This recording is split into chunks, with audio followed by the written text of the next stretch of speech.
쟁쟁한 분들이 모두 다 모신 것 같습니다.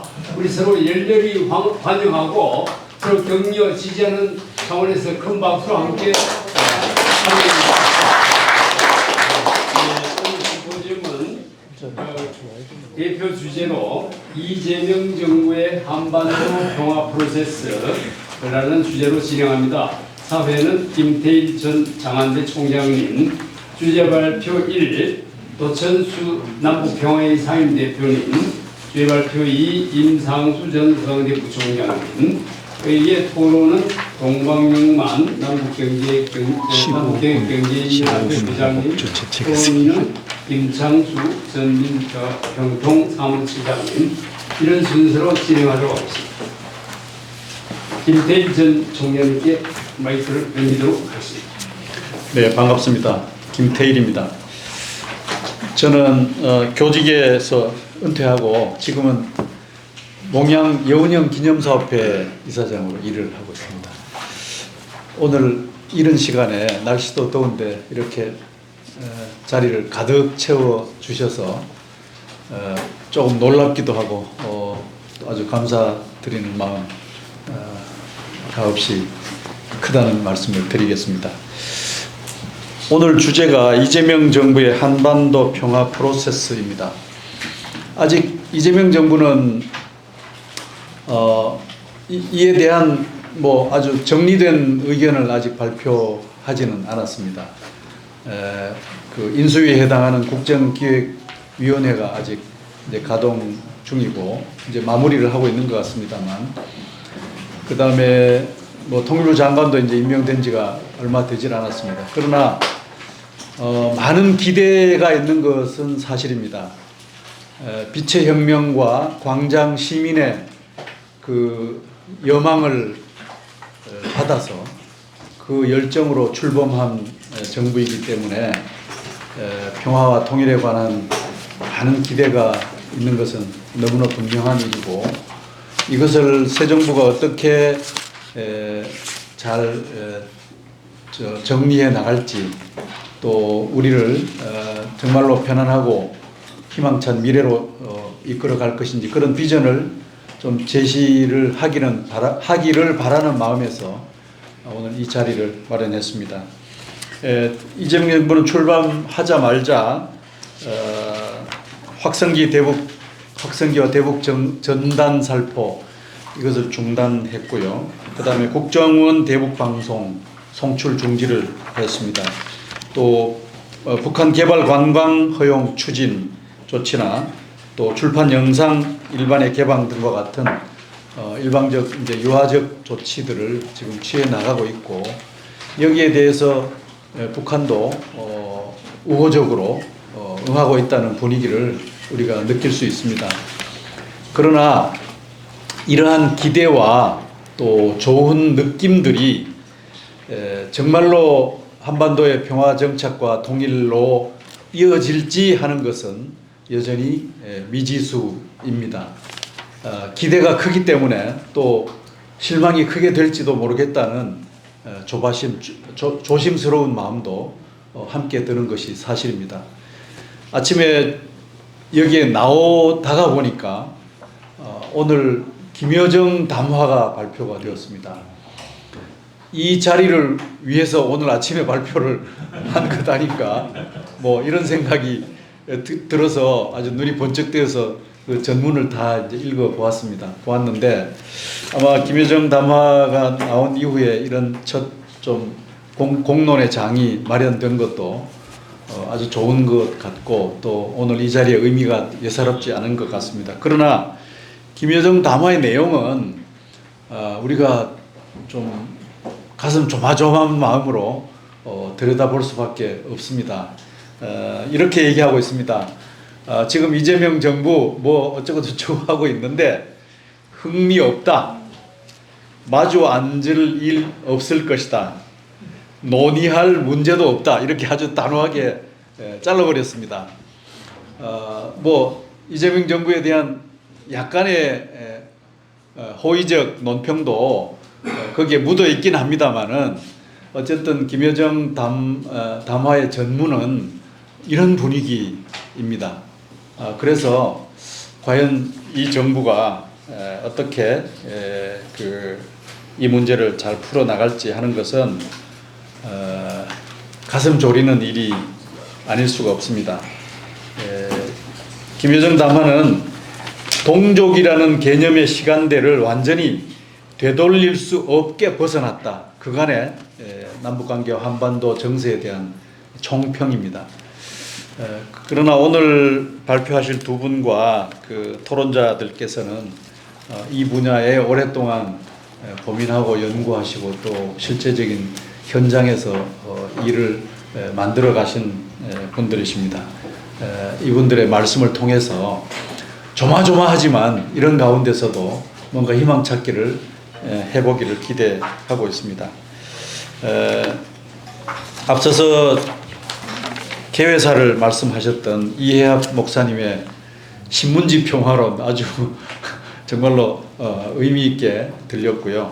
또 우리 김성곤 전 의원님께서 말씀하셨던 민주주의와 평화라고 하는 문제의식은 칸트의 세계평화론을 떠올리게 만드는 아주 해안이었습니다. 이런 문제의식을 포함해서 발표자들과 토론자들의 말씀을 들어보겠습니다.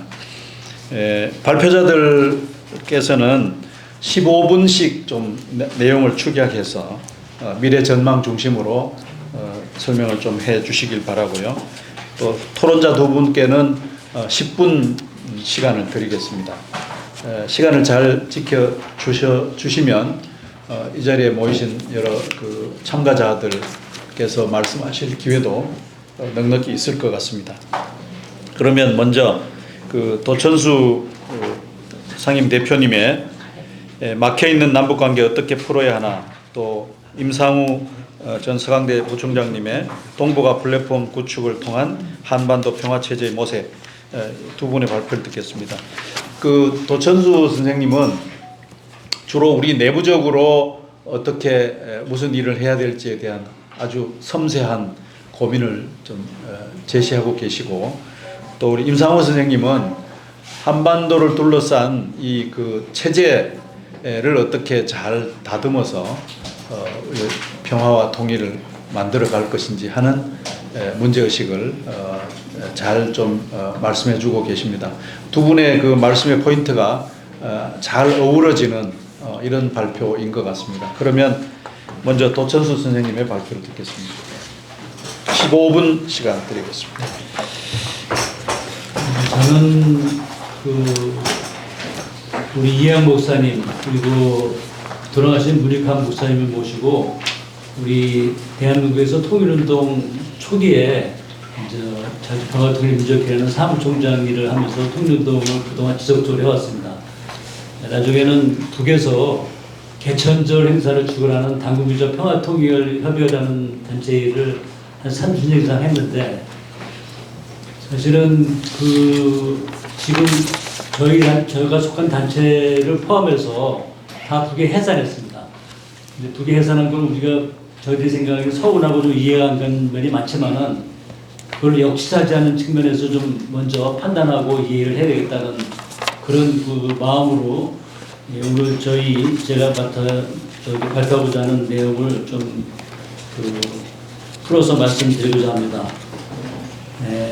가장 중요한 거는 사실은 김대중 대통령, 노무현 대통령 두 분의 공동선언을 우리가 했는데, 그 두 대통령께서 한 번씩 공동선언, 남북 정상선언을 했지만은 문재인 정부는 사실 두 번이나 그 판문점에서 그 정상들이 만나서 공동선언을 했고 또 평양에서 공동선언을 했습니다. 그러니까 지난 정부보다 두 번 공동선언을 했기 때문에 남북관계가 정말로 이번에는 제대로 될 걸 우리가 모든 국민들이 기대했는데, 그 이후에 그 과정에서 북미 싱가포르 회담이 열렸고, 이 북미 싱가포르 회담은 북한하고 미국이 최초로 열린 그런 회담이어서 굉장히 주목할 만한 그런 회담이었습니다. 그때 싱가포르 회담에서는 네 가지 커다란 그 통일운동의 방향, 그리고 이 한반도 분단을 둘러싼 그런 그 획기적인 완전 포괄적인 그런 합의를 했습니다. 이것은 사실은 우리 대한민국으로 보면은 7.4 남북 공동선언과 같은 그런 취지로 이해하시면 될 것 같습니다. 자주평화민족회담 이렇게 7.4 남북 공동성명에서 남북관계의 방향을 제시했고 이 싱가포르 회담에서 그와 비슷한 맥락 속에 북미 대화와 한반도 문제에 대한 그 접근을 했습니다. 그런데 우리가 요 과정에서 언제부터 남북관계가 이렇게 좀 잘못된 길로 들어섰는지 하는 것을 우리가 좀 눈여겨볼 필요가 있는데 싱가포르 회담이 바로 파이로가 된 다음에 그해 2019년 1월 1일 날 김정은 국무위원장이 그 신년 기자회견에서 개성공단과 공간선거에 대해서 조건과 대가 없는 재개혁의를 밝혔습니다. 이게 북에서 이 신년사는 그 한 해에 통일 전략을 요약해서 발표하는 자리이기 때문에 굉장히 의미 있는 그런 자리입니다. 그런데 이 신년사에서 밝힌 개성공단 공간선거 대개 조건에 대해서 문재인 대통령이 제대로 호응하지 못했습니다. 이것이 남북관계가 약간 어긋나기 시작한 그 시작점이라고 저는 볼 수 있습니다. 그래서 우리가 싱가포르 회담 다음에 하노이 회담 전에 요 사건을 우리가 좀 눈여겨볼 필요가 있다. 이렇게 생각하고요. 그 다음에 이제 하나 또 눈여겨봐야 될 것은 2018년 12월에 그 타미플루를 인도적인 차원에서 북에 보내기로 이렇게 입장을 정했습니다. 그런데 처음에는 미국이 이것을 허용하려고 했다가 마지막에 유엔사에서 타미플루를 보내는 트럭의 전략 물자라고 그래가지고 이것을 금지시켰습니다. 이게 지금 북한에서 볼 때는 김정은 위원장이 제시한 금강산 강간 개성공단 재개도 하지 않고 또 인도적인 물자인 타미플루도 보내지 못하는데 도대체 남한에 무엇을 기대하겠냐 이런 판단을 하기 시작한 사건이 이 두 가지 사건이라고 생각합니다. 이런 과정 속에서 북미 하노이 회담이 열렸습니다. 북미 하노이 회담에서 북미 회담은 사실 우리가 전 세계가 주목하고 우리 한반도의 모든 국민들이 이 북미 하노이 회담 성공을 기대했는데 막상 뚜껑을 열어보니까 결렬되고 말았습니다. 그런데 여기서 북미 하노이 회담의 결렬 이후에 공식적으로 북한의 이용호 외무상의 기자회견 발표한 내용을 보면은 이게 지금 이용호 외무상이 발표한 내용하고 미국이 발표한 내용이 다릅니다. 간단히 얘기하면은 이용호 그 외무상은 자기들이 영변 핵 폐기를 하고 이런 몇 가지 조치를 하면서 북한의 민수 경제와 관련된 조치를 해제하라고 이렇게 분명히 요구했다고 기자회견 발표했는데 이 회담에 참여했던 볼턴 국무장관 회고록을 보면은 그와 다른 얘기가 나옵니다. 말하자면 그보다 훨씬 더 많은 조건을 내놓고 북이 유엔 제재의 전면적인 해제를 요구했다 이렇게 발표를 했습니다. 물론 볼턴의 회고록을 100% 믿지는 않지만은 일단 볼턴의 회고록에 의하면은 북이 전면적인 해제를 요구했다고 얘기를 했는데 이게 어느 게 맞는지 잘 모르겠습니다. 이때 이 김창수 처장님은 그때 청와대 계셨나요? 제가 두 가지 상황에 대해서 토론을 나중에 좀 약간 얘기해 주고 그래서 일단 이렇게 저는 좀 이 과정에서 좀 이해가 안 가는 게 사실은 이게 그 볼턴 회고록에 보면은 볼턴은 우리가 예상과는 달리 트럼프 대통령이 회담을 성공시키기 위해서 갖기보다는 국내 그 말하자면 그 국내에서 청문회가 열려 있어가지고 화살을 돌려서 이 볼턴이 입장을 알고 있음에도 불구하고 일부러 회담을 좀 파탄시키기 위해서 좀 데려간 게 하는 그런 좀 오해할 여지가 좀 있는 것 같은데 그거 좀 우리 김상수 선생님 얘기를 들어보고 그래서 이것이 그런데 제가 좀 이해가 안 가는 이 지금 실무회담을 통해서 북미 간의 회담 조건에 대해서 충분히 조율을 했을 텐데 왜 이렇게 서로 다른 그런 내용이 발표가 되는지 이게 좀 이해가 안 가고 이때부터 남북관계가 이제 말하자면 경색되고 파탄으로 바뀌는 그런 과정이었습니다. 그 다음에 이제 말하자면 이 이후에 북은 아까 우리 김태일 총장이 말씀하신 김여정을 통해서 남한에 북한에 보내는 그 전단 살포 뭐 이런 걸 이유로 해서 그 지금 남북의 연락선을 다 끊어버렸습니다. 끊어버리고 그 다음에는 그 2020년 2월 16일 날 남북 공동연락사무소를 이거 우리 돈으로 사실 지은 건데 거의 100억 이상의 돈을 들여서 지은 이 남북 공동연락사무소를 일방적으로 그 폭탄으로 폭파해버렸습니다. 그 이후에 2018년 11월 그 워킹그룹이 이 과정에서 역할을 하면서 우리 대한민국이 폐지를 해버렸고요. 그 과정에서 2023년 북은 노동당 제8기 제9차 전원에 의해서 남북관계를 적대적이고 교정적인 두 개의 국가로 이렇게 규정하는 그런 그 노선, 대남 노선의 근본적인 방향 전환을 공식적으로 발표했습니다. 그래서 김정은 국무위원장은 그 북남 관계가 더 이상 동족 관계가 아니다 이렇게 두 개의 적대적인 국가들 이렇게 발표를 했는데 이 이후에 아까 제가 말씀드린 그동안 그 민간 기구로서 남북 대화와 협력을 해왔던 그런 단체들이 있습니다. 6.15 공동선언 실천위원회, 그 다음에 범민련, 또 민화협, 또 제가 속했던 당문전 평화투 이 단체를 모두 다 해산했습니다. 그리고 그 이후에 2024년 10월 17일 경의선 동해선 도로철도를 완전히 폐쇄하고 도로도 다 폭파하는 그런 그래서 일련의 조치들이 시행됐습니다. 그 다음에 여기서 이렇게 이제 지금 북이 공식적으로 과정 남쪽에 대한 통일 전략을 바꾸면서 했지만 이 이후에 문재인 정부는 그 후반기에 이러한 상황에 대해서 적극적으로 돌파를 하지 못했습니다.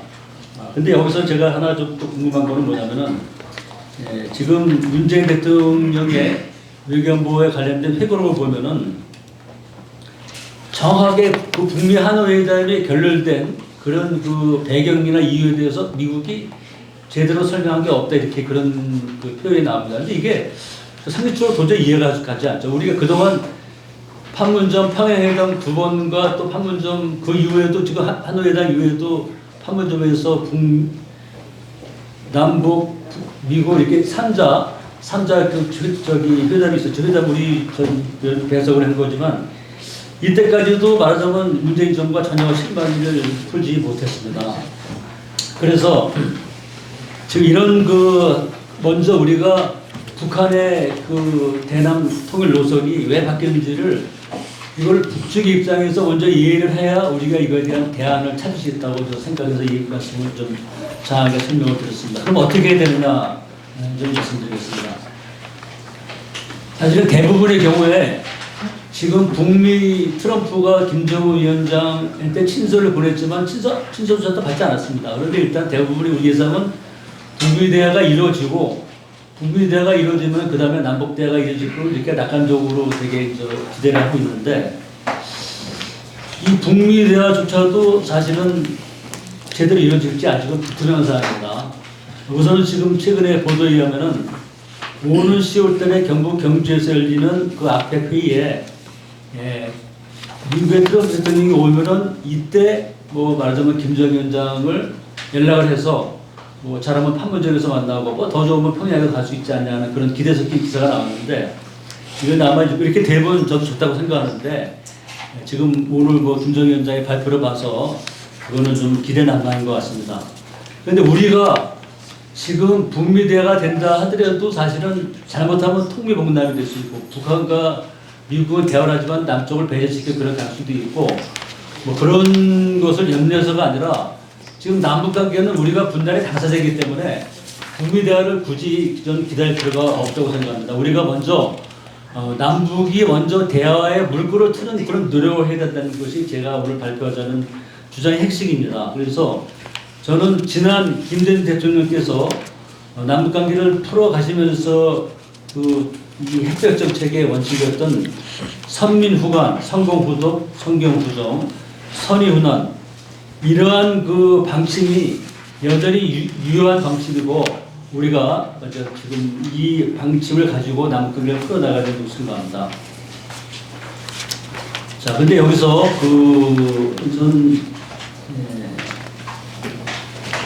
지금 최근 이재명 정부 들어와서 정동영 통일부 장관이 취임하면서 남북관계가 이제 개선될 것을 큰 기대를 갖고 있는데 통일부 발표에 의하면은 굉장히 좀 주목하는 그런 보도가 되는데 통일부는 남북관계 개선을 위해 개별 강경을 추진할 수 있다고 발표했으며 북한은 이 실비 강경 시 대북 제재에 위반이 되지 않는다 그런 기자회견을 한 바 있습니다. 이건 우리가 사실 주목할 필요가 있다고 생각합니다. 지금 금강산 강간 지금 아마 갈마 원산지구 관광 이런 것이 남북관계를 풀 수 있는 하나의 출구가 될 수 있는데 이거 지금 유엔과 미국 제재라고 못한다고 흔히들 얘기하는데 이 개별 관광의 경우에는 지금까지 나오는 유엔 제재의 어느 항목에도 위배되지 않습니다. 그래서 이것은 우리가 남북관계를 뚫는 첫 번째 우리가 추진해야 될 그런 사역으로 생각합니다.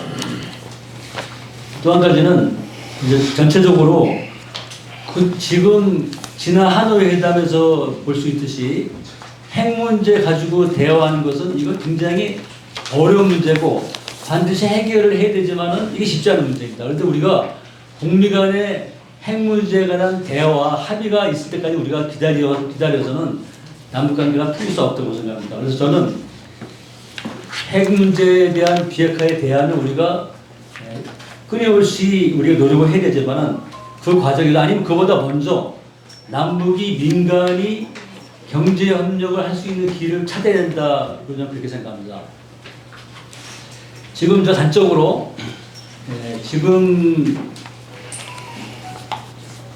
중국과 대만도 우리와 똑같이 엄밀한 의미에서는 분단국가입니다. 근데 중국과 지금 대만이 경제 교류가 시작한 게 대부분 사실인데 모르고 계신데 굉장히 오래됐습니다.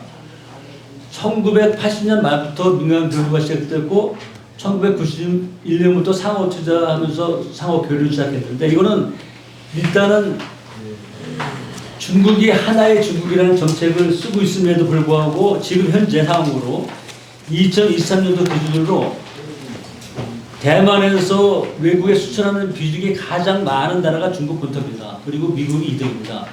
아니 중국과 대만은 분단국이고 군사적으로 긴장하고 대립하면서도 이렇게 교류를 하는데 남한과 북한이 경제 교류를 못할 이유가 뭐가 있습니까? 그리고 근본적으로 우리가 의문을 제기를 해야 돼 우리 대표에.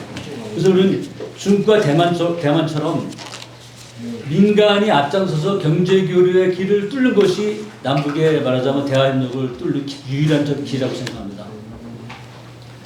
자 그러면은 이 한반도 평화 프로세스를 어떻게 전개해 나갈 것인가?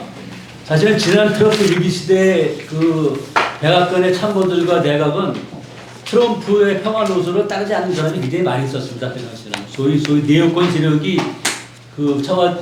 백악관과 내각을 장악하고 있어가지고 트럼프가 아무리 북한과 대화를 제대로 하려도 하지 못할 그런 측면이 있는데 그거를 반면교사로 삼아서 트럼프 위기는 비교적 트럼프의 소위 마가노선에 출전한 사람들로 백악관과 내각이 지금 구성되어 있습니다. 그래서 지금은 그럼에도 불구하고 여전히 네오콘 세력은 아마 여전히 준동하고 있는 점이 있어서 쉽지 않지만 그래도 1기에 비하면 트럼프 2기는 북미 내에서는 호주권이 이렇게 생각합니다.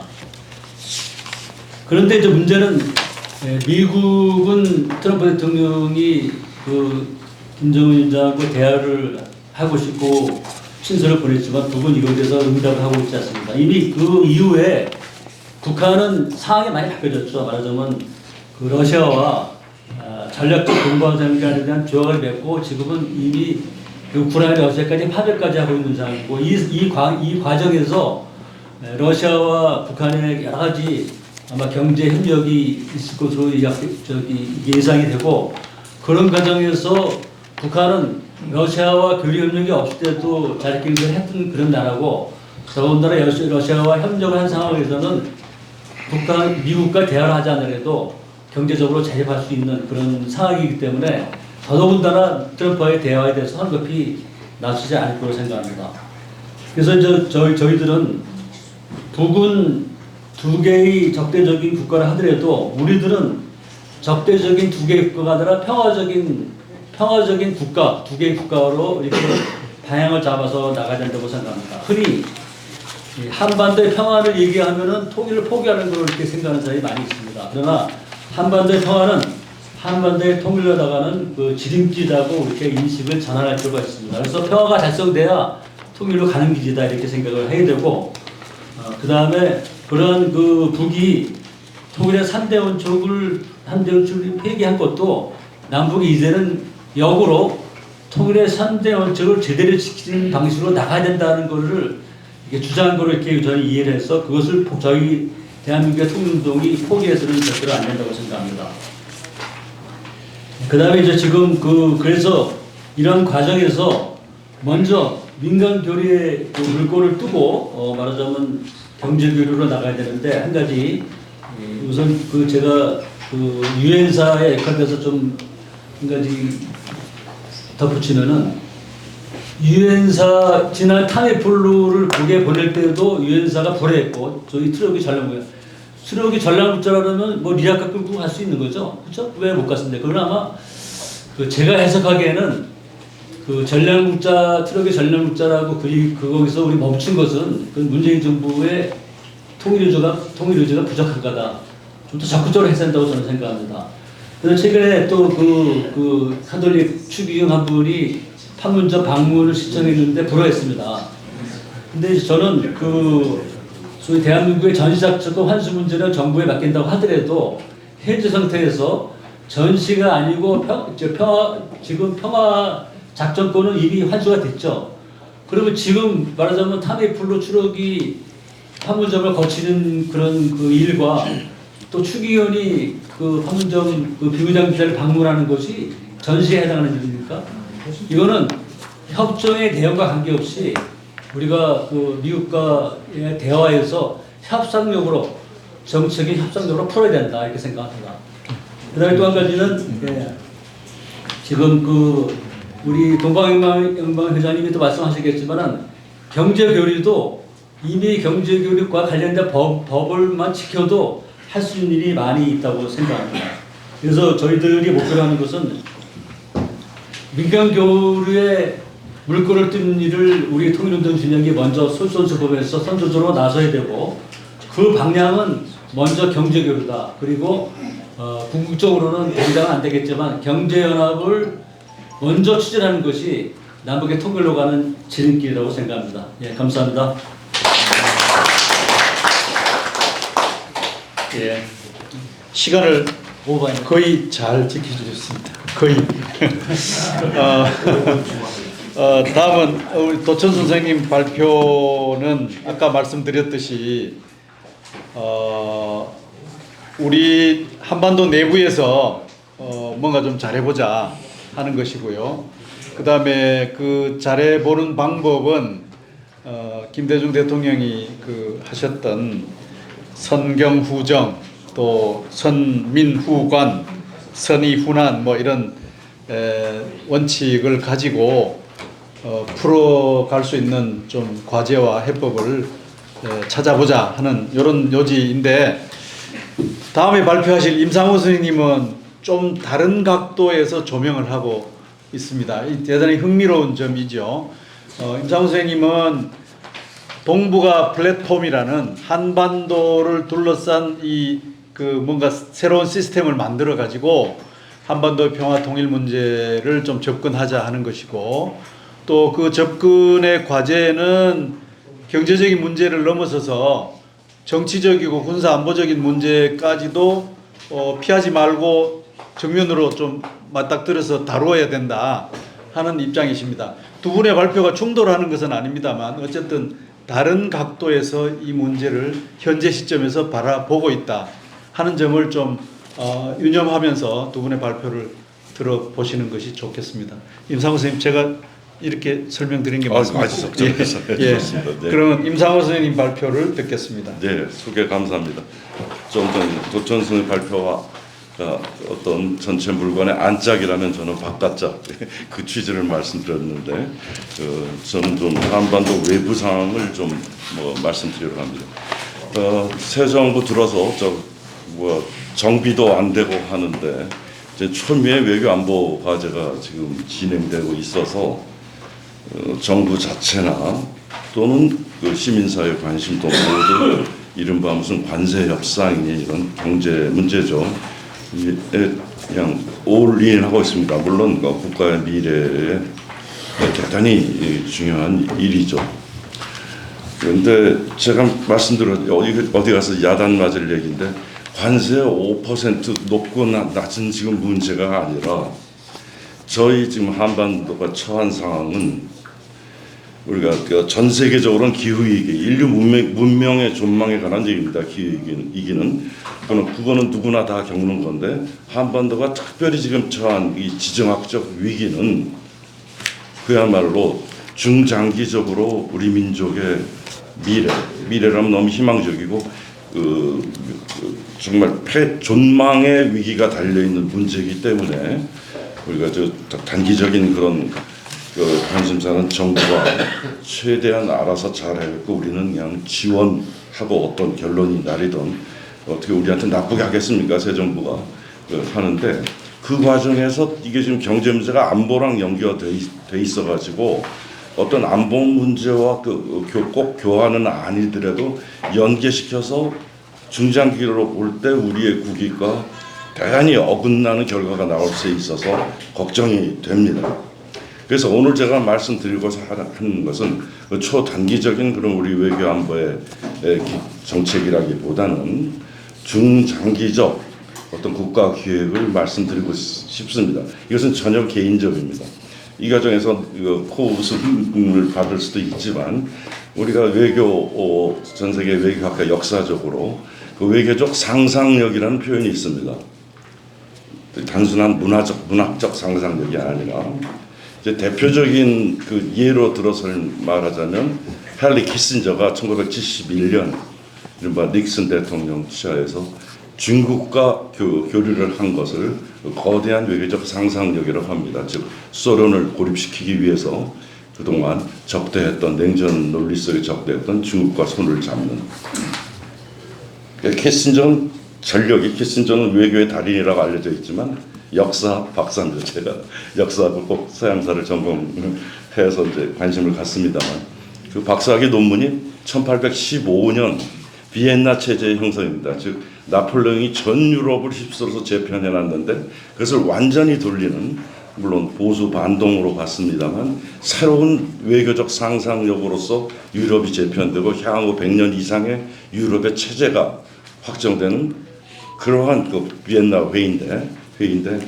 이게 상상력에서 비롯했다는 것을 충분히 공부한 키신저는 바로 1971년 냉전의 판을 뒤집는 결국 그 미국의 입장에서 키신저의 그 대중 정책, 중국과 교류 정책은 역사적으로 미국의 입장에서 성공했다고 봐야 됩니다. 왜냐하면 90년 소련을 망가뜨렸거든요.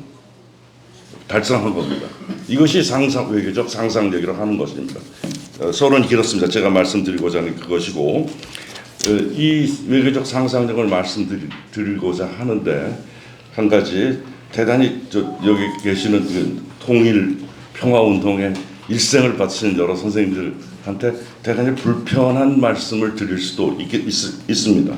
두 가지 문제에서 우선 지금 우리 정부에 아직 통일부 장관 엊그제 임명됐고 또 외교안보팀은 아까 말한 그 관세 협상에 올인하고 있어서 그것도 단기적인 외교정책, 안보정책, 중장기는 말할 것도 없고 힘듭니다만 그래도 취임사라든가 각종 그런 계제를 통해서 말하는 거 보면 모두 남북 대화 재개에 맞춰져 있습니다.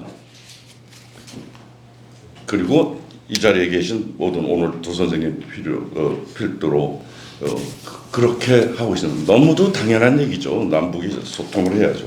그런데 우연히 오늘 아침 전에 들었습니다만 우리 김여정 담화 작년에 김여정 담화가 있었는데 뭐라고 하냐면 참 그 남쪽 사람들 말귀를 못 알아듣네. 아무리 얘기해도 모멸적인 얘기를 했습니다. 더 못 알아들으니까 오늘 오늘 뭐라 그랬어요? 같은 자리에 앉아 왜 이 말의 진의를 자꾸 우리식으로 해석하는지 모르겠습니다. 좀 객적인 비유를 드리겠습니다.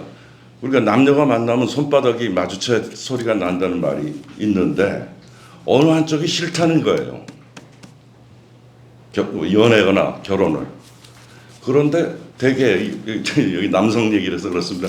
요새는 절대 안 그러는데 저희 잘할 때만 해도 우리 한국 남성들은 어떤 여자한테 접근을 해서 싫어요 그러면 자기가 괜히 그러는 거야. 좋으면서 10번 찍어서 안 넘어가는 나무가 어디 있어. 요새 그러면 그거는 우리나라 법의 스토킹입니다. 제가 비유를 잘못 듣는지 모르지만 지금 남쪽의 태도가 그거예요. 싫다고 그러는데 그다음에 말을 자꾸 기호를 해석해서 하고 있는 거예요. 말뜻 그대로 안 듣고. 오늘 어귀 중에 신기한 어귀 귀동냥 이상한 얘기를 김여정이 한 것 같은데 말 좀 들으라니.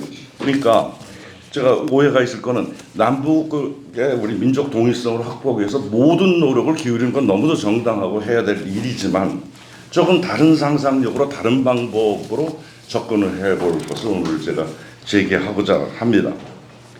그리고 그와 또 북미 대화도 많이들 얘기하고 있어요. 어디 소식계 소스조차 불분명한데 뭐 와싱턴에서 그렇게 들린다 그래서 우리 언론에서는 그냥 기정사실로 썼는데 북미 대화가 물밑에 진행되고 있다. 제가 아는 한 어떤 소스도 들어본 적 없습니다. 설사 북미 대화가 이루어진다 하더라도 조금 전 도천수 선생님께서 지적해 줬는데 만약 입한국의 북미 대화가 이루어진다면 그것은 통미봉남입니다. 우리 민족의 자주성, 자율성이 완전히 무시되고 북미 간에 되는 거 그렇게 돼서도 안 되는 건데 북미 대화를 우리는 원하고 응원해야 된다 이런 말들을 하고 있습니다. 자 그러면 우선 그 북미 협상의 가능성의 그 문제인데 우리가 북한의 진의 그 남북의 양국 체제에서는 민족 절연의 진의를 제 나름대로 뭐 여러 선생님들이 동의하시는 부분이 있고 동의 안 하시는 부분이 있겠지만 정리해 보면 그 진이 왜 그랬을까? 왜 단절을 선언했을까? 저는 진의라고 봅니다. 그 이유는 세 가지인데 다 알 수 있는 게 첫째가 안보 군사적 문제, 두 번째가 경제 그 회생의 문제입니다. 즉 특히 윤석열 정부 들어서 얼마나 미뤄졌겠습니까? 365일 중에 240일 이상을 초고강도의 대북 침략 한미연합훈련인데 내용상 대북 침략훈련입니다. 작년 2024년에 올해 봄에 했던 한미연합훈련은 그동안 70년 한미동맹사에서 가장 큰 동원과 강도를 했습니다. 그것은 단순한 군사 연습이 아니라 최고 지도자가 버튼만 누르면 침공으로 들어가는 어마어마한 규모의 군사 연습입니다. 입장을 바꿔서 북한의 입장에서 보세요. 얼마나 무서운 얘기입니까? 네. 저는 강화도에서 우연히 봤는데 그 유명한 B1B 비행기인가요? 죽음의 백조라는 게 강화도 위를 5대가 계속 날아가서 교동도에서 90도로 턴하는 걸 봤습니다. 밑에서. 어마어마한 비행기인지 아시죠? 그 북한은 그 레이더를 보고 있는 북한은 얼마나 무섭겠어요. 그렇게 위협을 하고 있는데 어느 날 들어가면 스텔스는 3분 5분 안에 평양을 들어가는. 그래서 안보 군사의 그 문제인데 이것을 러시아와 그동안 민족 자주성의 원칙으로 동맹을 합류했던 헌법의 비동맹 원칙, 비블록이라고 합니다만 원칙을 강조하던 북한 사람들 드디어 러시아와 군사 동맹을 맺었습니다. 특히 윤석열식의 이른바 자유, 평화, 통일, 운운에 대한 북침에 대한 안보의 확보입니다. 그다음에 우리가 조로 조약을 볼 때 군사 동맹입니다. 유사시 서로 도와주었고 쿠르스크 파병을 자꾸 무슨 우리는 방공 의식 속에서 얘기하는데 조로 조약에 있어서 한쪽 영토가 침범당하면 가서 참전할 의무가 있습니다. 그래서 쿠르스크 간 겁니다. 근데 뒤집어 생각해야 돼요. 거꾸로도 마찬가지입니다. 이제 조선이 침공을 당하면 러시아가 올 수 있다는 겁니다. 러시아 군대가.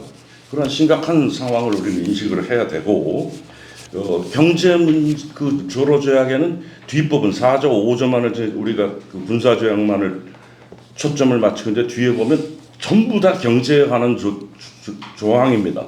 특히 노동력의 교환. 러시아는 거대한 유라시아 경제 계획 속에서 이 극동 경제 개발 인구가 모자라고 해가지고 그것에는 완전 협조를 지금 죄악으로 맺고 있고 지금 수만 명 규모의 노동자들이 파견되고 있다고 증언이 나오고 있습니다. 블라디보스톡 등을 통해서.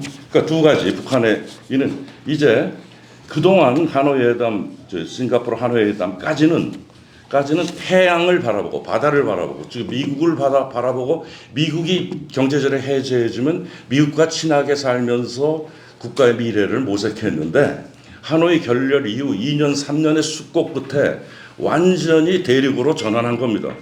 조로 조약을 맺을 때는 즉 안보와 경제에 있어서. 그다음에 우리 민족 간의 관계 세 번째 다른 많은 사람들이 지적을 하는데 저의 개인적인 관찰이기도 합니다만은 세 번째 왜 민족까지 결별하자고 했을까?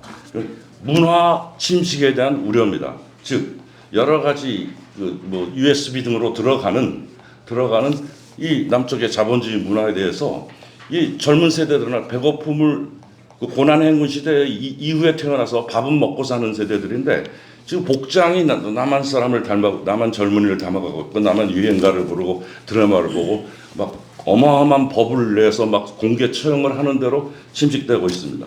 즉 북한이 성공할지 실패할지 모르지만 러시아 또는 그걸 지렛대로 중국과 완전히 대륙의 동맹 체제를 맺으면서 안보 군사적으로 확보가 되고 경제가 회생한다 하더라도 제 판단입니다만 문화적으로 무너질 수 있다. 남한과 교류하다가는. 그래서 대단히 죄송한 말씀인데 저희들 남북 경제 협력이라고 평양도 많이들 갔다 오셨는데 혹시 그 한마디 생각하고 말씀드립니다. 어떤 남쪽 사람들의 우월감을 가지고 계시지 않은가. 민족끼리 어깨동무하고 같이 우리의 손통 같이 울지만 결국은 통일은 남한 주도로 될 것이고 걸어치고. 그리고 북한 사람들은 말하자면 북한 입장에서 볼 때 우리를 통일해서 우리를 이류 시민으로 만들려고 하는 것이 아닌가. 이것은 이미 동서독 통일 때 그런 현상을 다 봤거든요. 동적 것들이라는 표현이 있습니다. 독일 말로 오찌. 그 10년, 20년, 30년 때 해석되지 않고 있어요. 동서독까지 평화적으로 해결이 돼서. 이 문제를 여러 문제 속에서 이 문화 침식에 대한 즉 북한의 진위는 영원한 결별을 선언한 것이다. 그러니까 그 결별을 선언에 근거해서 우리는 방향을 찾아야 된다. 시간이 제약되어 있기 때문에 결론만 말씀드리겠습니다. 한마디로 지금 동북아의 한반도의 지정학적 위기는 세계사적으로 볼 때는 동북아의 지정학적 위기입니다. 세계 역사상 이렇게 대강대국이 한 조그만 지역에 모여서 그 패권을 쟁탈하는 예가 없습니다. 유럽에 있었다 하자면 유럽은 퍼져 있는 어떤 일종의 대륙인데 우리는 한반도 또는 그 한반도 북쪽의 만주나 연해주 그죠? 우리 보통 동북아라고 부릅니다만은 거기에 세계 1, 2, 3, 4위인 거예요. 군사 강국으로 칠 때 미국, 중국, 러시아, 그 일본도 우리보다 지금 좀 많거나 적거나 하는데 우리도 세계 5위 강국이 됐어요.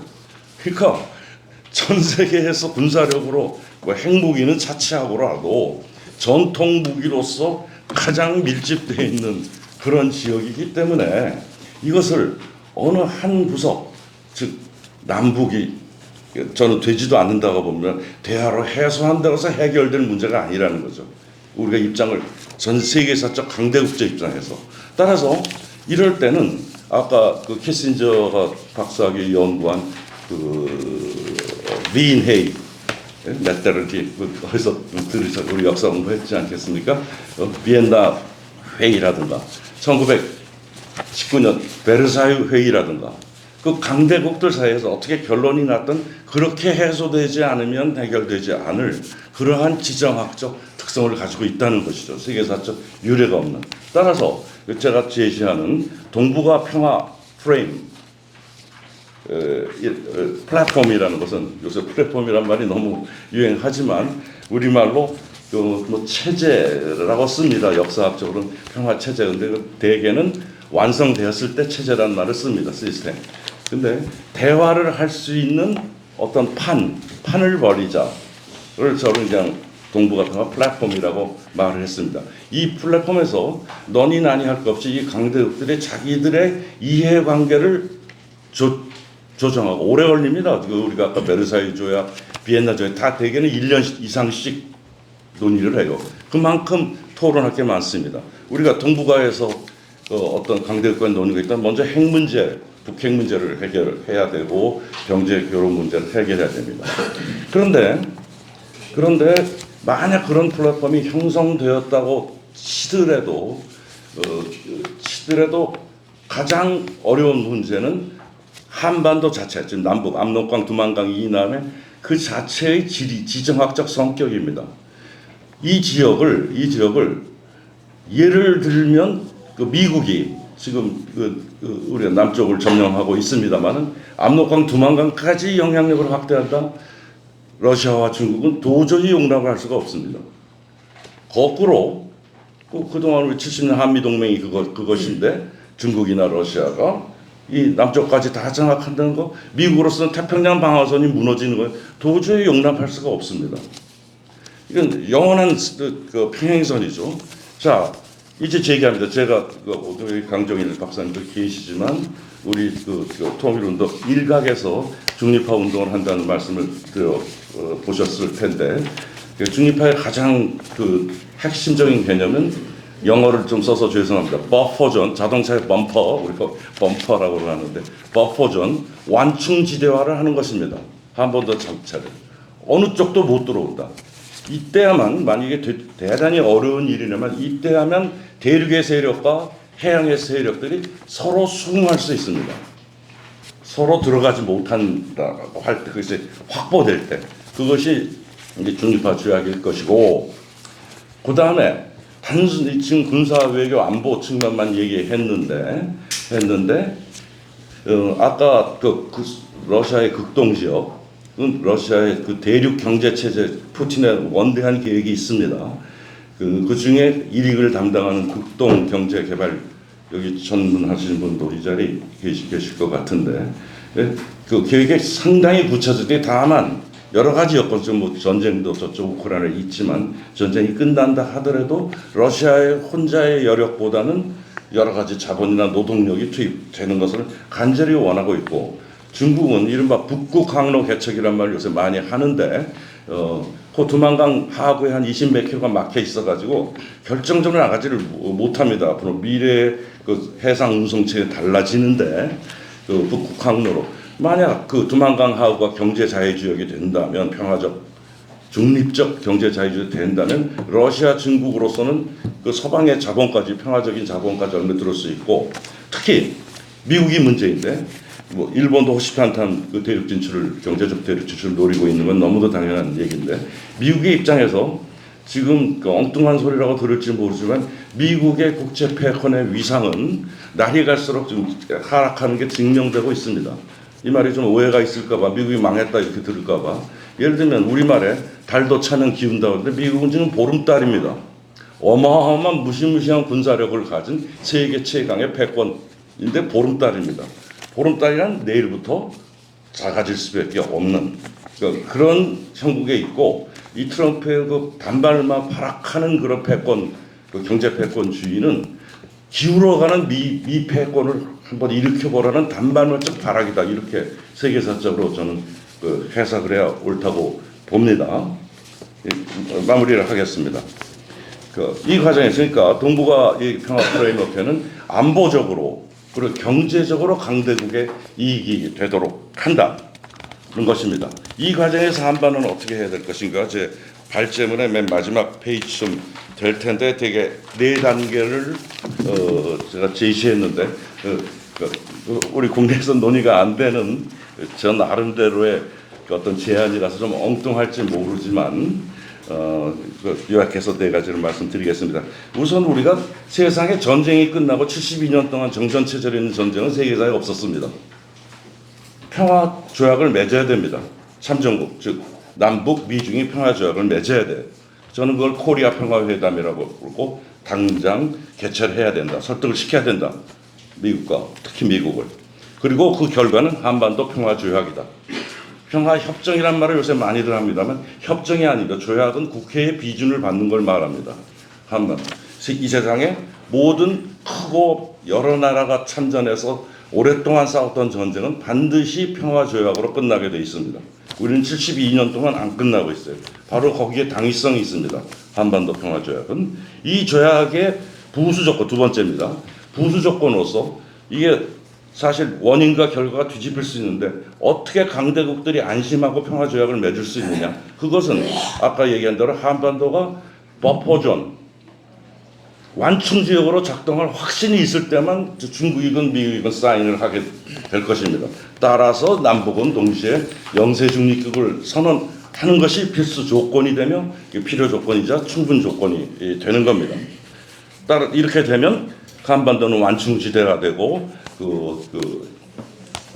더 확대하면 뒤에 말씀드리겠습니다만 연해주, 만주 지역까지 확대한 동북아 평화협력체제가 평화 플랫폼 구성이 먼저이고 이것이 완성되면 평화체제라고 부를 수 있겠습니다. 그래서 세 번째입니다. 그 남북이 이제부터 주체가 돼야 됩니다. 흔히 육자회담 등을 많이 그런 일이 있었고 했는데 실패했죠. 이것은 언제나 2+4의 개념으로 해야 됩니다. 이상한 산수를 얘기하는데 남북이 언제나 주체가 되고 4개의 강대국을 초빙하고 보장하고 보증하는 2+4의 개념으로서 두만강 동북아 평화협력체제 틀을 구성하고 두만강 하구를 중심으로 하는 동북아 경제자유지역을 개발해서 미국을 얘기하겠는데 미국은 아까 기울어가는 나라고 그랬어요. 이러다가는 언제일지 모르겠으면 한반도에서 손 털고 나갑니다. 저는 예언을 합니다. 우리들의 생애 안에 벌어질지 모르지만 그러니까 이렇게 얘기해야죠. 속삭여야죠. 특히 트럼프에게 속삭여야죠. 형님 두 손 털고 나가시느니 한 발은 경제적으로 한 발은 붙이시는 게 더 낫지 않겠습니다 하는 그러한 태도, 자주적 태도가 필요할 것입니다. 이렇게 될 때 이제 남북은 어떻게 되느냐. 아까 도처주 선생님이 다 제안해 주신 바로 이제 남북 경제 협력의 길이 열립니다. 이럴 때 우리가 유럽 연합이 통합이 될 때 70년이 걸렸어요. 그 전 단계가 뭐냐면 경제 통합입니다. 유럽 경제 공동체라는 말을 들어보셨죠? 1960년대 형성된 마찬가지로 코리아 경제 공동체를 구성해서 그건 협의에 따라서 어떤 내용을 하느냐는 협의하기 나름입니다.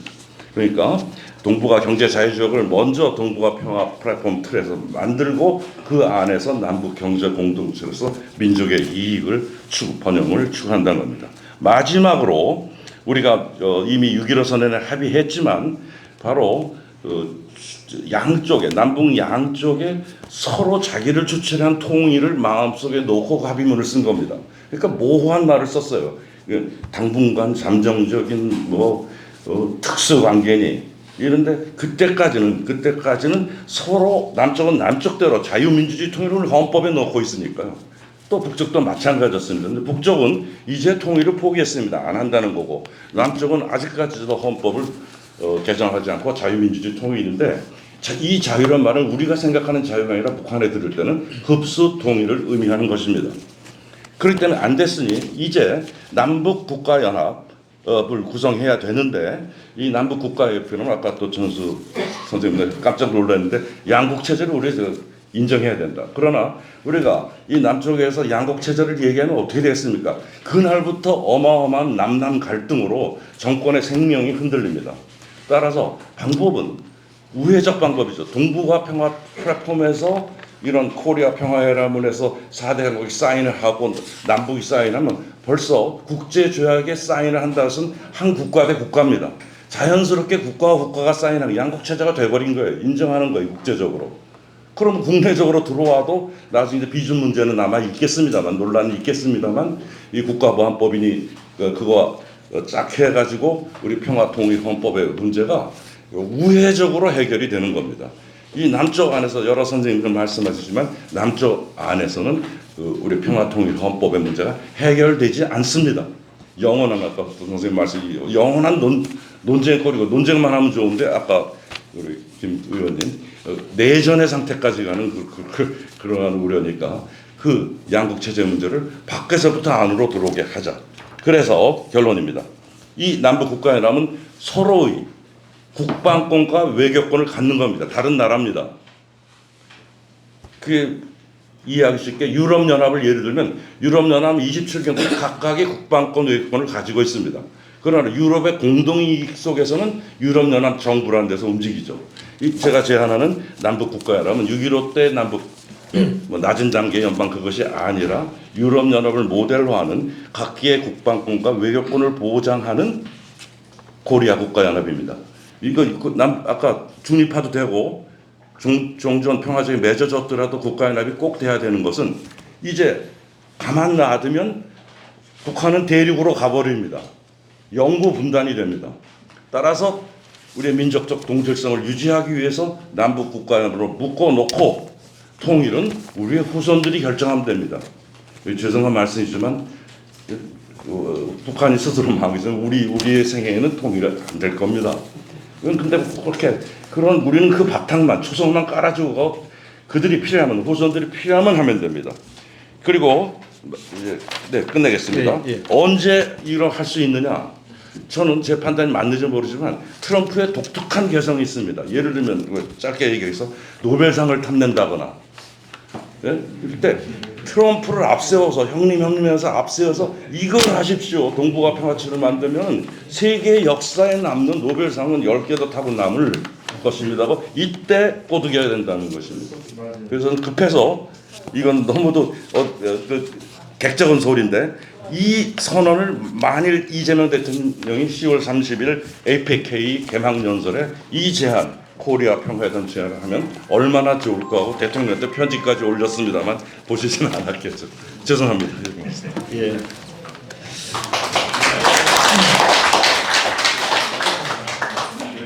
두 분이 아주 가슴에서 끓어오르는 그런 아주 열정적인 말씀 발표하셨습니다. 아까 말씀드렸듯이 두 분의 문제의식이 아주 굉장히 흥미롭습니다. 좀 관전 포인트를 제가 자꾸 환기하는 것은 이 토론회 그것이 이 토론회의 그 중요한 쟁점을 만들 것이기 때문입니다. 좀 그 관심을 두면서 지켜보시길 바라고요. 그 두 개 국가론에 대한 그 담론 전략도 두 분이 조금 뉘앙스 차이가 있기 때문에 그런 부분들도 이제 얘기를 좀 해야 될 것 같고요. 다음은 토론자 두 분 가운데 김창수 전 민주평통자문회의 사무처장님 또 청와대 안보실에서도 일을 하셨기 때문에 현실적인 아주 얘기를 좀 실감나게 들려주실 것 같은데요. 토론문을 보니까 이제 갈마치구 문제를 좀 중심으로 쓰셨는데 그 말고 여러 가지 좀 대두된 쟁점들을 좀 간략히 좀 정리해 주시면 좋겠습니다. 특히 그 김여정 담화를 지금 아침에 우리 남북 평화의 이 토론회를 축하하기 위해서 뭐 담화를 아침에 발표한 것 같은데 해석이 이제 갈리고 있어요. 그 봐라, 저 안 되지 않냐 하는 좀 비관론이 있는가 하면 저렇게 관심을 표명한 거야. 또 예전에도 저렇게 했어. 그 관심이 없는 듯 하는 것이 이제 전통적인 북한의 표현 방법인데 저렇게 반응을 보인 거니까 오히려 좋은 징조로 해석하는 게 좋다. 뭐 이런 갈리는 얘기도 있기 때문에 뭐 그런 것까지 포함해서 좀 쟁점 중심으로 간략히 정리해 주시면 감사하겠습니다. 김창수 선생님께 마이크 드리겠습니다. 네, 감사합니다. 먼저 죄송한 말씀 드릴 때 제가 우리 도천수 대표님과 토론에 참석하는 것들을 의논하면서 오늘 12시에 제가 통일부에서 오찬회의가 지금 약속이 있어서 먼저 중간에 나서겠다고 말씀드렸습니다. 그래서 오늘 와서 보니까 이렇게 무더위에도 많은 선생님들이 와서 관심을 뜨겁게 표현해 주시고 계시는데 제가 중간에 일어나서에 대해서 정말로 죄송하다는 말씀 다시 한번 먼저 드립니다. 그리고 오늘 제 내용은 시간 관계상 좀 짧게 우리 선생님 말씀하신 대로 말씀드리면 좀 말씀드릴게 별제자 선생님들의 의견에 대해서 굉장히 많이 공감하면서 제가 보완해야 될 게 여러 가지가 많이 있다는 생각이 들었습니다만 좀 짧게 말씀드리고 원상 갈마를 통해서 어떻게 풀 건가 그런 것들을 덧붙이도록 하겠습니다. 우선 먼저 탕미필로 문제인데요. 타미플루는 제가 남북공동연락사무소 사무처장으로 근무할 때 진행됐던 사안입니다.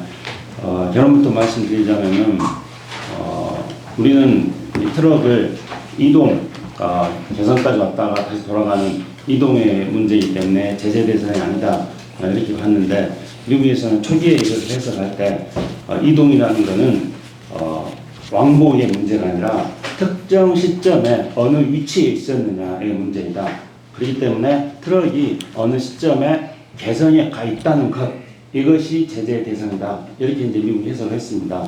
우리는 물론 이제 인도주의 문제를 얘기했습니다만, 그리고 이거에 대해서 강력하게 이의 제기를 했고, 그래서 북한으로서는 상당히 황당한 일이었을 것입니다. 트럭이 가기로 한 날 안 했기 때문에요.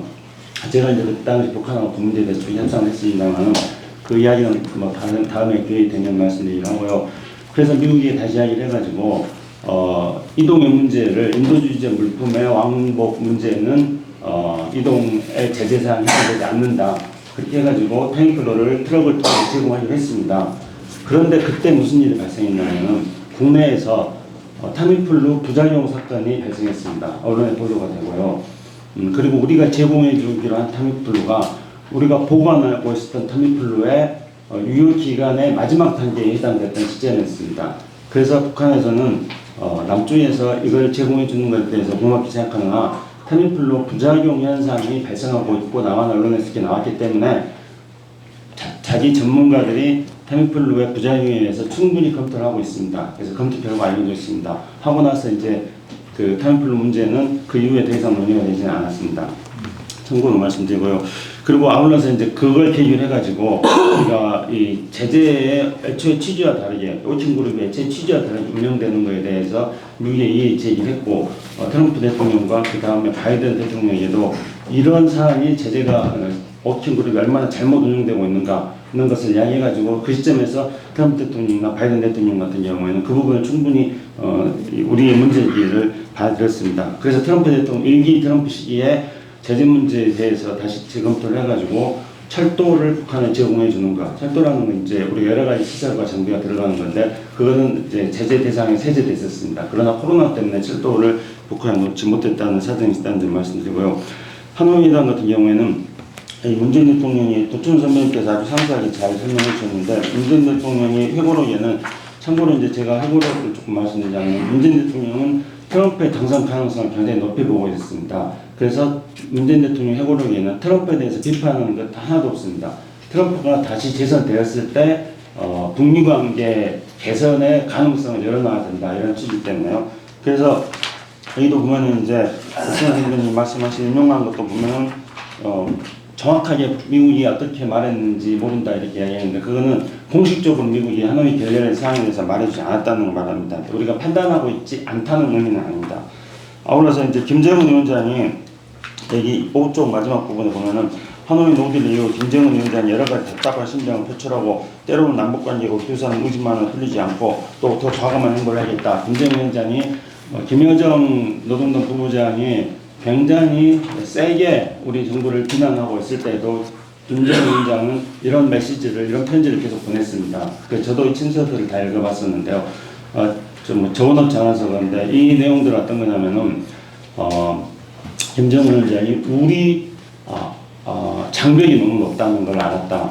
본인이 이제 적극적으로 해결하려고 했는데 국제적 장벽이 너무 높다는 걸 알았다. 그리고 우리 힘만으로 풀어나가기 너무 어렵다는 걸 알았다. 조금 더 적극적으로 많은 걸 했으면 좋았었는데 아쉽다. 이런 이제 내용들이 있었습니다. 그래서 여기서 이제 이게 김정은 위원장의 이런 인식이 그 이후에 이제 8차 당대회를 통해 가지고 모든 관계를 단절하는 것, 남한과 관계를 단절하고 북한과 단절하고, 우리 국제적 장벽이 높고 우리 힘으로는 부족하기 때문에 힘을 키우겠다. 그래서 국제적 장벽을 돌파하겠다. 이런 전략으로 채택되었던 것입니다. 그래서 8차 당대회 때는 내년 1월 달로 예상하고 있는 9차 당대회 때까지 군사력 5개년 계획, 그다음에 경제 5개년 계획을 세워가지고 군사에서도 미국에 맞먹는 강국이 되겠다. 경제에서도 더 이상 대외에 의존하지 않는 국가가 되겠다. 이런 전략을 세우고 있습니다.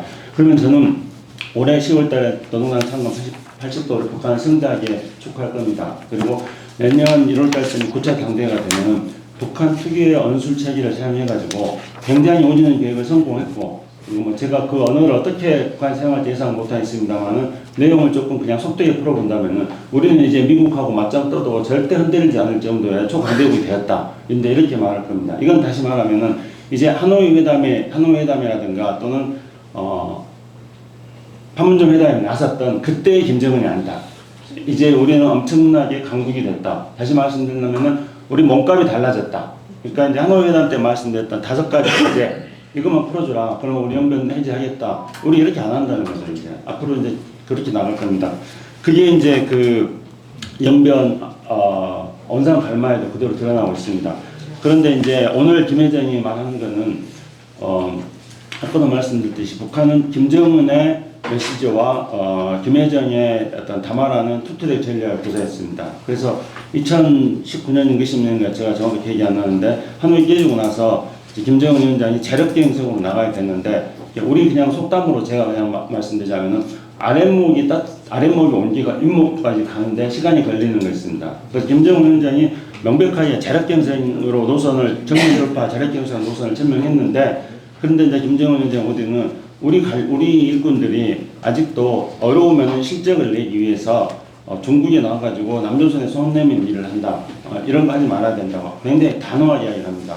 그래서 이제 남한하고 관계를 통해 가지고 북한에 올리는 계획을 해 나간다는 것은 재력갱생과 정면 돌파가 아니라는 김정은 위원장은 명백하게 그렇게 인식하고 있었습니다. 그렇기 때문에 김여정 부부장의 담화는 남한하고 안 한다는 그런 강력한 메시지입니다. 그리고 그거에 대해서 문재인 대통령한테는 편지를 보내면서 우리 입장이 이런 거다 이렇게 이제 정중하게 설명했던 것이었고요. 그러면 지금 김여정이 왜 이렇게 또 나오느냐 한동안 잠잠했다가 이거는 이제 우리 정동영 장관 새로 취임하고 또 에이펙 앞두고 김정은 위원장 초청한다 그러고 뭐 또 우리 선생님 말씀하신 것처럼 원산 갈마에 뭐 아이펙 때 트럼프 와가지고 원산 갈마 간다 김정은 만난다 뭐 이런 이야기들이 끊임없이 나돌고 있습니다. 근데 이제 참고로 남북 경험이 많은 선생님들이시기 때문에 잘 아시겠지만은 이런 보도가 나오면은 이런 보도의 팩트와 상관없이 북한은 공화국의 영상을 심각하게 훼손하는 거라고 생각합니다. 그 무슨 말씀이냐면은 이렇게 되면은 모든 게 다 북한이 안 한다. 그러니까 미국도 트럼프도 하려고 그러고 남한도 하려고 그러고 에페도 초청하고 다들 이렇게 한국과 북한, 미국은 적극적인데 북한이 소극적이어서 모든 문제가 북한으로 돌아간다. 이렇게 국제사회는 인식을 합니다. 우리도 실제로 그렇게 인식하지 않습니까? 솔직히 말씀드려서. 그러니까 이제 북한은 이렇게 얘기하는 것들이 공화국의 영상을 해서는 심각한 잘못이라고 생각하는 겁니다. 그러니까 우리가 막 초청하겠다, 뭐 한다, 막 된다 이런 식으로 북한과 전혀 합의하지 않고 북한의 수요가 뭔지에 대해서 설파하지 않고 우리가 일방적으로 말하는 것은 그냥 우리는 말하고 나서 한번 던져보고 뭐 그걸로 끝이다 생각하지만 북한은 결과적으로 그 모든 책임이 북한으로 돌아오기 때문에 공화국 영상을 심각하게 훼손하는 거라 생각하니까 이런 거에 대해서 이제 북한은 굉장히 민감하게 반응합니다. 그렇기 때문에 이 시점에서 저는 김여정 담화가 다시 나왔다 이렇게 생각합니다.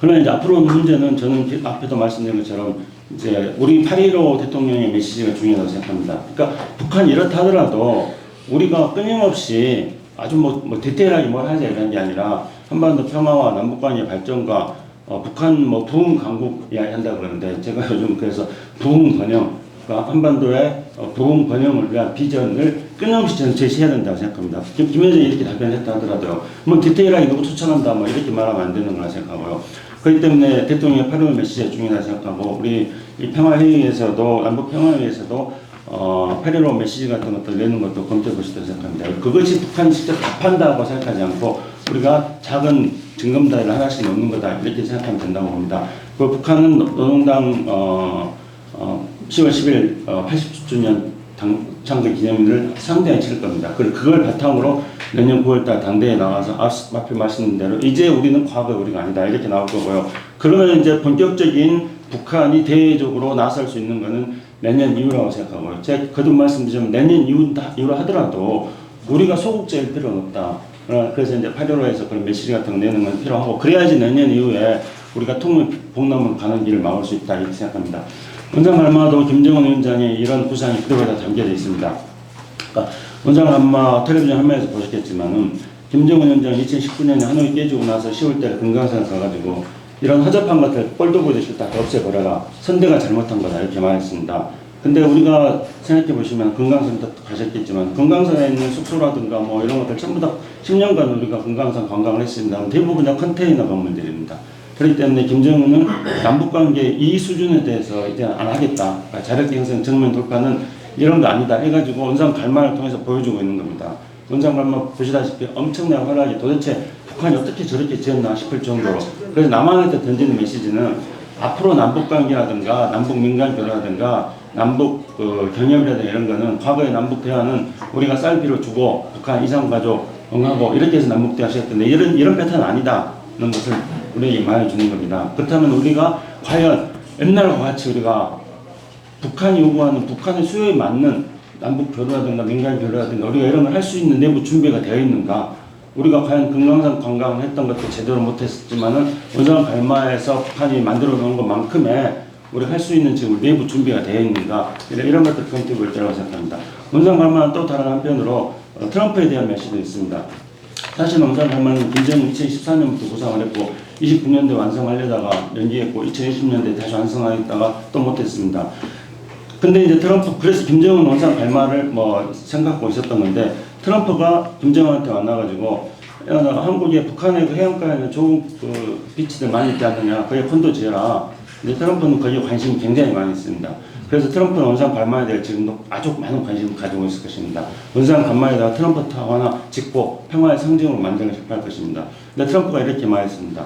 원산 갈마에서 군사훈련했던 지역을 관광지로 바꾼다면은 평화의 상징이 얼마나 좋냐 이렇게 말했습니다. 그런데 실제로 2014년까지 원산 갈마 개발하기 직전까지 김정은이 개발을 구성하기 직전까지 원산 갈마에서 미사일 훈련했습니다.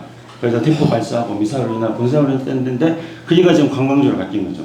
그러니까 이제 김정은 위원장은 트럼프 대통령에게 봐라 네가 말했던 대로 원산 갈마에서 군사 훈련하는 지역을 관광지로 바꿨다. 그러면 이제 너 어떻게 할 거냐 이렇게 트럼프에 던지는 겁니다. 근데 그것도 마찬가지로 옛날처럼 뭐 그냥 컨테이너 건물 짓고 뭐 이런 수준이 아니다는 것들을 지금 트럼프한테 계속 던지고 있는 메시지라고 생각합니다. 여기서 이제 그럼 우리가 개별 관광이 가능한가? 개별 관광은 불가능합니다. 개별 관광은 쉽게 되는 것 같죠? 우리가 이제 북한을 갈 수 있는 방법은 크게 세 가지입니다. 첫째는 금강산으로 금강산 관광하는 거. 근데 금강산 관광은 1년치 관광 요금을 현대가 북한한테 통으로 주는 겁니다. 그러니까 그냥 관광객들이 가가지고 개별적으로 여행 비용을 지출하는 게 아닙니다. 그렇기 때문에 이거는 제재 벌크캣이 해당됩니다. 금강산은 그렇게 방식으로는 옛날처럼 한다면 못합니다. 그 다음에 우리가 그냥 자유롭게 판문점 넣어서 가는 거 이것도 불가능합니다. 그 남아있는 건 하나입니다. 그거는 국경이라든가 이런 것 통해서 관광 상품을 통해 가지고 우리식으로 말하는 패키지 관광입니다. 패키지 관광에 신청해서 가는 건데 제가 이제 이거를 평화돼 있으면서 계속 중국하고 협의하고 중국 여행사들하고 계속 알아봤었는데 중국 여행사는 그 법적인 근거는 지금 중국하고 북한하고 비공개 협약으로 주장을 하고 있습니다. 비공개 MOU 정도를 주장을 하는데 북한의 체제 안전을 위해서 중국 여행사에서 운영하는 패키지 관광 단체 여행 상품에 대한민국 국민은 신청할 경우에 북한은 비자를 내주지 않는다 이렇게 되어 있습니다. 그래서 중국 관광 상품을 통해 가지고 우리가 단체 관광객 50명 패키지로 갈 때 대한민국 국민이 한 명이 그 관광 상품 사가지고 북한에 들어가는 건 불가능합니다. 그럼 그걸 북한하고 협상한다면은 중국 단체 관광객의 그 상품에 우리가 그냥 사가지고 한두 명 들어간다. 이거를 개별 관광을 북한하고 협의하는 게 되는 겁니다. 그럼 그걸 북한이 승인해줘야 됩니다. 근데 북한이 그거를 승인해주는 협상을 우리가 북한하고 하는데 우리가 그렇게 협상을 해야 되겠습니까?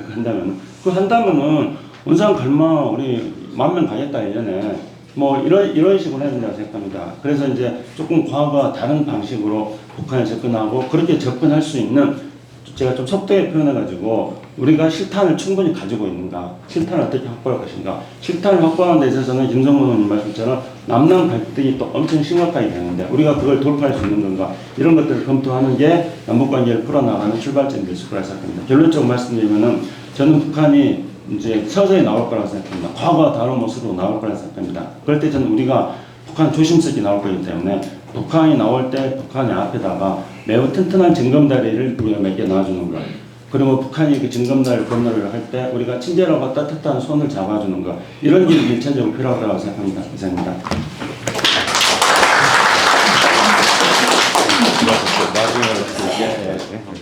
죄송합니다. 제가 못하죠.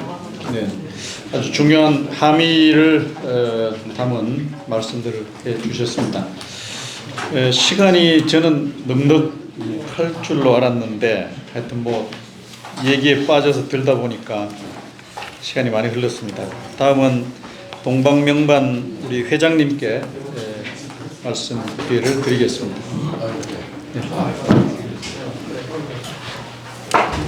남북경협 경제인연합회 동방명만 회장입니다. 뭐 여러 분들 말씀을 잘 들었습니다. 잘 들었는데 저희는 뭐 학자도 아니고 현실적으로 움직이는 남북경협 기업인입니다. 기업인인데 어떤 그 남북관계의 그 현실적인 상황이 어떤 그 미국에 대한 의존도, 미국에 대한 정책 지금 70년 동안 못하고 왔어요. 통일에 대한 시발점이 뭡니까? 쌍방 간의 믿음이 형성이 돼야 되고요. 쌍방 간의 진실이 있어야 됩니다. 평화통일이라고 하는 것은 북쪽에서는 흡수통일이라고 얘기합니다. 자, 그런 말을 70년 동안 써오고 있습니다. 압박을 주고 고통을 주고 무너질 것이다. 70년 동안 살아왔습니다. 저 고통 속에서도 강대국들이 압박을 주고 유엔에서 제재를 줘도 지금까지 살아오고 있지 않습니까? 자, 이론적인 평화통일, 이론적인 남북관계는 이제 정치적으로 해결이 안 되는 것입니다. 그럼 뭐를 해야 됩니까? 남북 간의 믿음이 형성돼야 되고 진실이 형성이 돼야 되는 것입니다. 내가 이마침 할 때 니네가 이마침 해줄 수 있는 믿음의 단계가 첫 번째 출발입니다. 왜 남북관계에 대한 원칙과 기본이 강대국들에 의거해서 막혀야 되고 그 정책에 이바지해야 되고 왜 따라가야 됩니까? 우리가 현실적인 거를 하지를 못하고 시작을 못하고 행동하지 못하는 것 때문입니다. 김여정이가 발표 나온 게 항상 좋은 발표가 없었어요. 저 사람이 오늘 김여정이가 한 내용에 여러분들 뜻깊게 생각하셔야 됩니다. 아무리 떠들어봐라. 너네는 믿음이 없어. 진실이 없어. 첫 번째 이유가 뭐냐? 나만의 정치는 보수나 진보나 제갈길로 가고 있어. 바뀔 때마다 우리는 외톨이야. 뭘 믿어야 되는데? 뭐 인도적 지원, 경제 지원 얼마나 했는데? 여러분, 우리 지금 AI 시대, 글로벌 시대에 와서는 말입니다. 이제 북한을 돌아다 봐야 됩니다. 현실을 봐야 됩니다. 주는 대로 받아먹고 주는 대로 고맙다고 할 그런 시대가 아니라는 겁니다. 우리나라가 보수정권, 박정희 정권 때 미국이 베트남 전쟁 때 우리 맹호부대, 비둘기부대 갔지 않습니까? 젊은이들 죽었습니다. 내수경제의 활성화를 그때부터 찾기 시작을 합니다.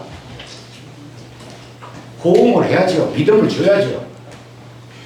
정치적인 게 아니라 믿음을 주고 진실을 줘서 저 사람들이 나오게 만들어서 손을 잡고 총을 들고 싸우다가도 민족끼리는 뭐를 해야 됩니까? 김치 갖다 놓고 된장찌개 끓여서 같이 놀아 먹을 수 있는 이런 진실을 주면요, 선 경제통일이 이루어집니다.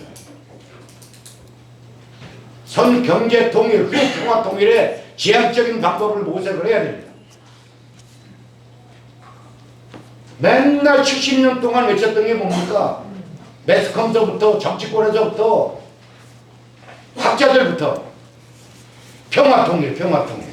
이북이 우리보다 못 살아. 거지같이 살아. 우유도 보내줘야 되고 비료도 보내줘야 되고 이렇게 북한을 대해왔습니다. 제가 오늘 말씀드리고 싶은 것은 저는 현실적으로 지금 단동에다가 동북아 상품 무역권을 만들고 있습니다. 강력하고 엄청 새로운 윤석열 정권 때 시작을 했습니다. 동남상품 무역관 동남자 빼라. 그 동북아 상품 무역관으로 지금 8월달에 개장을 합니다. 저희 같은 민간단체들이 이렇게 움직이는 게 어떤 과정이겠습니까? 물질입니까? 북한하고 지금 경협으로 돈을 법니까? 15년 전에 남북 경협하고 지금의 북한 실정하고는 하늘과 땅 차이입니다. 레깅스를 입고 다니고 가슴이 파인 셔츠를 입고 다니고 많이 변했습니다. 김정인 위원장 사진을 갖다가 라운드 티에 앞에다가 인쇄를 해가지고 받고 다닙니다. 옛날 같으면 용납이 되는 거고 될 일입니까? 사형감이지. 이런 현실이 변해간다는 거를 이제 학자들이나 매스컴이나 진보 정권이나 보수 정권에서 인식을 하고 저 사람들을 다뤄나가야 됩니다. 그게 뭐냐면 협동이고 믿음이에요. 간단하게 한 말씀만 드릴까요? 여기 북한 전문가님들 많으신데요. 옛날에 중국 물건이 북한에 들어갈 때 피발 지역이 어디입니까? 신의주입니다. 중국 물건이 신의주에 들어가서 남대문 시장처럼 신의주에서 이북에 퍼집니다. 피발이 됩니다. 그러니까 지금은 어떻게 변했습니까? 장마당에 사업자 등록을 해줬어요. 세금은 30%입니다. 100원을 벌면 30원을 내야 됩니다. 중앙정부에다. 근데 어떤 걸 예를 줬습니까? 국제 열차를 타고 물건을 사러 다닐 수도 권한을 줬어요. 단동에 가서 물건을 사고 국계에 가서 물건을 사서 국제 열차에다 싣고 어딜 갑니까? 평양 쪽으로 올라갑니다. 평양이 휘발 지역으로 변모했습니다. 그래서 뭐가 생깁니까? 택배가 생깁니다. 택배. 그 다음에 평양 시내 내에서 움직이던 택시들이, 웨이브를 못 나가던 택시들이 인공위성으로 그 위치하는 거를 달아가지고 평양 외곽을 나갑니다. 자, 이제 제가 한 말씀만 드리겠습니다. 저는 지금도 단독으로 한 달에 4번, 5번씩 나가고 있습니다. 또 북한 주민 접촉 신고를 통일부에다 신청을 해서 받아서 가서 무역 일꾼들도 만납니다. 지금 북한을 끌어낼 수 있는 힘이 트럼프가 아닙니다. 대한민국입니다. 트럼프는 유엔을 가지고 장난을 치고 유엔에 대한 압박을 주고 있지만 대한민국은 우리 민족이고 우리 핏줄이고 우리 형제입니다. 여기에서 행할 수 있는 게 뭡니까? 믿음을 줘야 돼요. 5,500만 형님들이, 형님 누나들이 2,500만 우리보다 GDP가 낮은 형제의 시간을 믿음을 주고 끌고 나와야 됩니다. 70년 동안 이렇게만 했어요. 말로. 미국, 러시아, 중국. 저는 지금 현지를 다니면서 현실을 알고 조선 민주주의 인민 조선이 발전해 나가는 과정이 지금 어떠한 단계가 있느냐. 레깅스를 입는 단계가 왔고 어린애들이 미키마우스 가방을 메고 다니고 대한민국 어린애들처럼 신발을 삐삐삐 하면 불이 나오는 신발을 신고 다니고 철판구이를 먹으러 다니고 대동강 맥주, 생맥주 집에 먹으러 다니고 햄버거를 먹고 콜라를 먹습니다.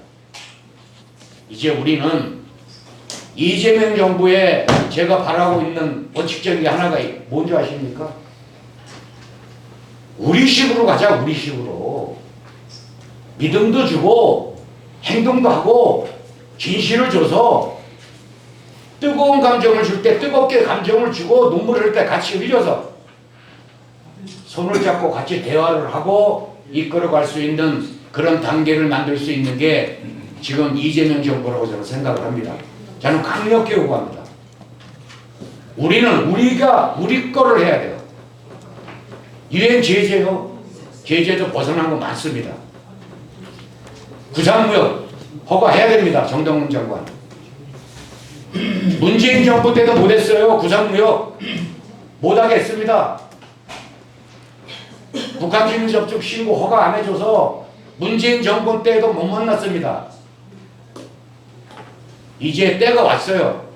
이재명 정부 들어와서 북한 주민 접촉 신고 허가합니다. 초청장 나오면 방북도 허가하겠다고 말씀을 하셨습니다. 이제 북한에 관심 있는 분들, 나이 드신 분들이 뭉쳐서 북한에 대한 시작을 믿음과 동기를 줘야 됩니다. 여기서는 끝내시겠습니다. 감사합니다.